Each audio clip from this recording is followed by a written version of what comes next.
Hello guys, magandang umaga po sa lahat. Yung trabaho ko po pala ngayon is mag-tugtuyok dito sa farm. Wala po ako sa trailer since nag-deliver na naman si Martin. So yung trabaho ko is taga-transport ng tubig at taga-kuha ng mga bin sa trailer.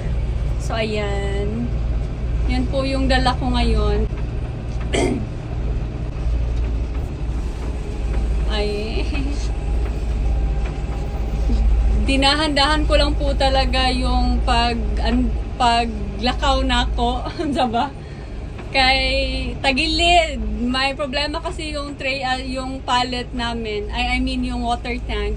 So itatransfer po namin ito sa harap ng conveyor tractor kasi nandun po yung water tank namin na tagahugas sa talong. So, ipapakita ko po sa inyo mamaya kung paano kami mag-transfer ng water.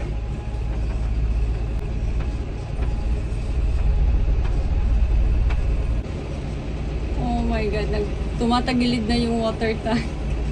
May problema po kasi dito sa water tank namin. Pero, I think, aabot naman to hanggang sa trailer. So, dito pala kami nag-harvest. Napakapangit na po ng mga talong namin ngayon. Marami na yung mga puno niya na bumagsak na talaga siya. At saka dito, bumabagsak na po talaga yung mga puno. Marami na. Parang 60% or 50-50 na yung ano. So, ginaganyan lang namin yung pagta-transfer ng water. 2 tank po yung sa front.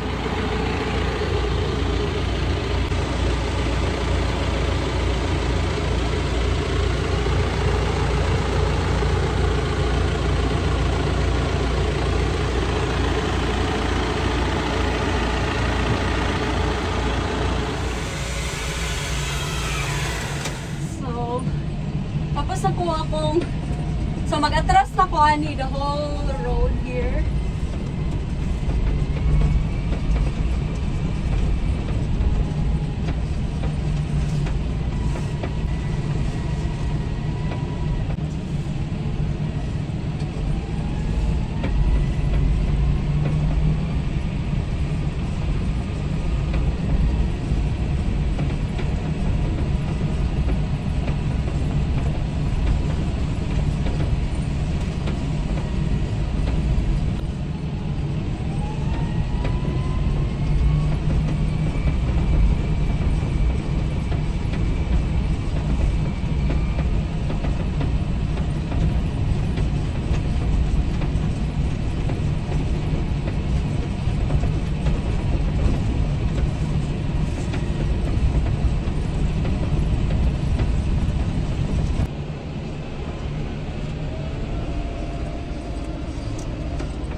Finally, naabot na ko. Hugaw kayo akong tractor. So, lilinisin ko siya mamaya. So, dyan po ako galing.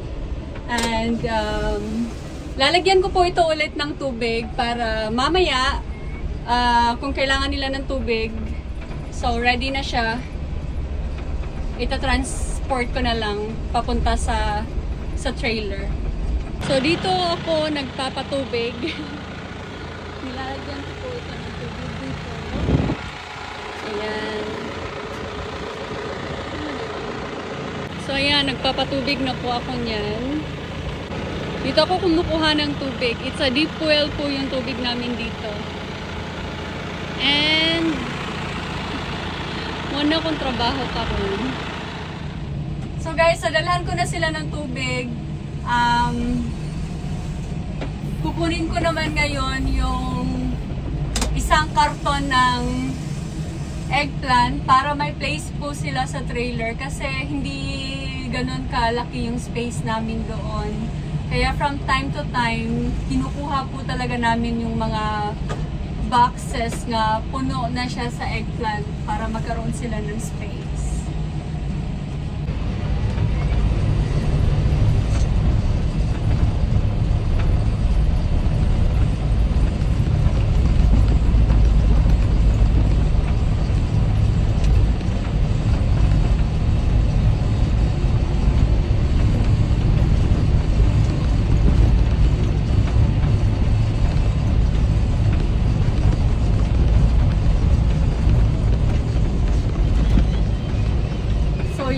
Ito, ipakita ko lang sa inyo saglit.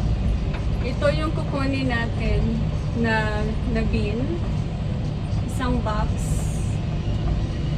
Malapit na mapuno yung... So, ito yung sinasabi ko na hindi ako masyadong...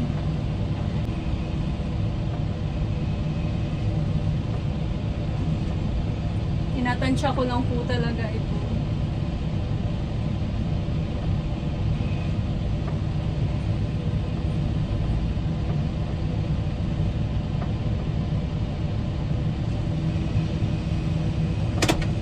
Tapos pag aatras kayo, since nakuha ko na yung bin, pag aatras kayo dapat siguraduhin na naka-straight po yung gulong. Kasi pag hindi, maigo ang bongbong din ha sa sa trailer, kaya dahan-dahan lang po talaga. So aatras na ako guys. Napakadali lang naman itong trabaho na to. Kailangan nyo lang mag-concentrate pag magkuha raman sa bin. After, okay na. Yung karsada kasi namin dito, fit lang po talaga sa isang tractor. So, one way, hindi po siya two way. Kaya umaatras po ako. Yung pagbalik ko. Lalo na, so ito yung posisyon ko. Nakalingig. Lalo na po talaga pag pag malapit na sila sa dulo, grabe gyud kaayo. Ang haba po ng aatrasan ko. Ayan, so like that. Dahan-dahan lang para sure.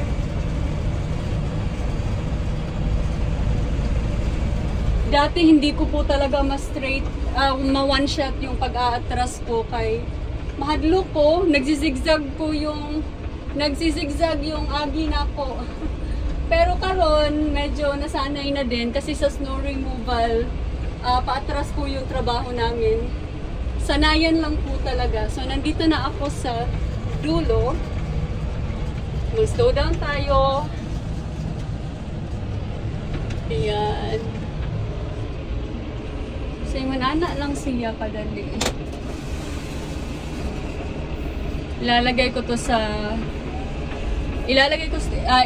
to diretso sa warehouse.